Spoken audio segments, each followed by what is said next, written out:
கன்சியூமருடைய consumption கூடுறது மட்டும் இல்லாமல் இப்போ ஏற்கனவே இந்த இந்த கன்சியூமர் அப்ளையன்சஸ்ல டிவியா இருக்கட்டும், ஃப்ரிட்ஜா இருக்கட்டும், இல்ல ஏசியா இருக்கட்டும், ஒரு காலகட்டத்துல அதாவது ஒரு 20 வருஷத்துக்கு முன்னாடி அது லக்ஸரி ப்ராடக்டா இருந்தது. இன்னைக்கு அது தேவையாயி போச்சு. தேவையான பிறகு நெசசிட்டி ஆயிப்போச்சு. சோ அது அரசாங்கம் உணர்ந்து செயல்படும் போது இங்க இருக்க லோக்கல் மேனுஃபேக்சரர்ஸ் மட்டுமல்ல, இங்கேயே நீங்க மேனுஃபேக்சரிங் ஹப்ப செட் பண்ணிக்கலாம். இப்ப பாத்தீங்கன்னா ஆப்பிளுக்கு இங்கேயே ஃபாக்ஸ்கான் நிறுவனம் இங்கே தயார் பண்ணி அவங்க ஏற்றுமதி பண்றாங்க.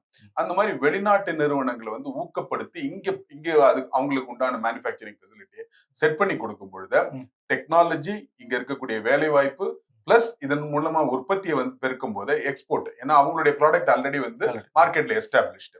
ஸோ இதனால எக்ஸ்போர்ட் மார்க்கெட்டும் கூடுறது மட்டும் இல்லாமல் லோக்கல் மார்க்கெட்ல பிரைஸ் நல்ல கணிசமா குறையறதுக்கான வாய்ப்புகள் நிறைய இருக்கு.